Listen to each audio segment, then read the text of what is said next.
farmers who simply cannot compete with scale. So these seemingly disparate realities actually come and take the shape of the conventional distribution. Now, there's not anything particularly evil about it. It's just that things are not working with pesticides, with fertilizers, all in the service of trying to give you, the consumers, what you think you want, anytime, any day, whenever. So a solution to this is community shared agriculture. How does it work? It works by providing you city dwellers with a box of fresh, high-quality seasonal produce of whatever's growing in the season. And by giving your money first, you take on a part of the risk of the farmer. So this transforms the relationship. And these are the things that happen. We give access to healthy food to you. We provide farmers to a stable market. And we connect you with the people that you're estranged from. So why should you care? Well, this is a long 20 seconds for this one slide. But there, the heart of what this is really Pecha, which we found originated in Japan. That's community shared agriculture. So it's based on sustainable farming, thinking about the harmony of the environment, nature's own rhythms. NO, solidarity labor, which actually involves you going to the farm and seeing what it's really like to farm. And friendly price, not just because you're bargaining, but because you really are friends. Other element is a reform in diet. You don't just try out kamote, try things that you wouldn't try before. Simplicity in selection, not too much packaging. We don't want to promise anything. What you see is what you get and what you feel and what you digest. And finally, self-distribution. This means that you take a stake, that you get in there and deal with the vegetables along with the farmers as a part of the cooperation. So the principles that you see from the whole Pecha system is really basically anything you would want in a wonderful relationship. You have dialogue, transparency, respect, equity, and solidarity. Because we're not just about being a brand, we're about really building a relationship between you and the farmer. So this is what we thought about that would do this for us.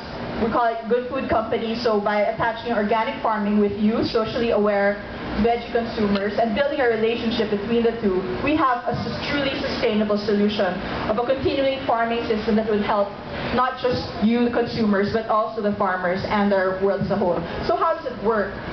Basically, by committing to 12 weeks of organic produce, you get this, and we have a partner NGO that works with farmers to see how can we sell these vegetables, how can we package them, how can we give them to you, and finally, there's you. There's the farmers who do get access to a stable market because of your promise.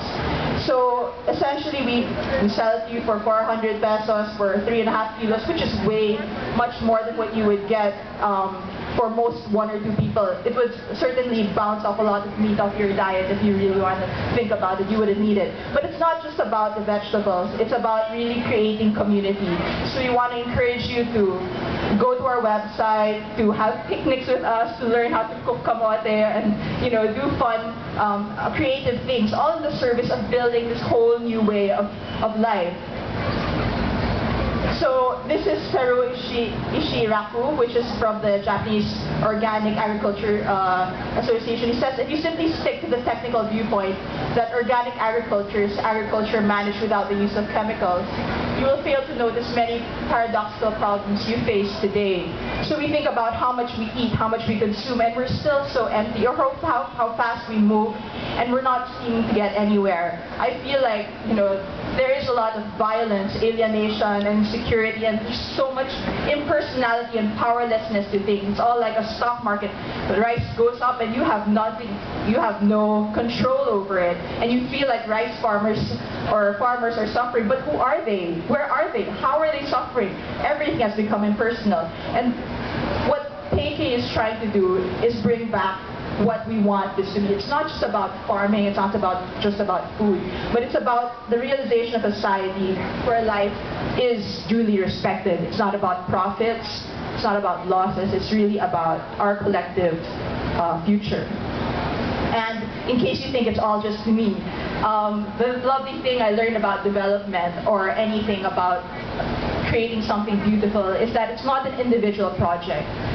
I have a whole group of friends which we call Hungrily Christian Life Community. So essentially, we talk about love, we talk about God, we talk about prayer, and this came as a response to that. And through that community, we've been able to meet all these farmers, and I can say that I know them by name, I know what they're like, and I know the different ways that they work with their vegetables and how proud of them. And we want that same transformation with you. So I asked, how can we grow a better world exactly? I say that from the TK system and the Japanese way of doing things, it's really not by yourself. It's about doing things essentially together. I think that's a wonderful thing about the Japanese or the Eastern concept. It's not just about my self-development, my personal development, anything worthwhile, anything truly meaningful. It's all about connection and all about doing things together. So be part of the change, and thank you for your time.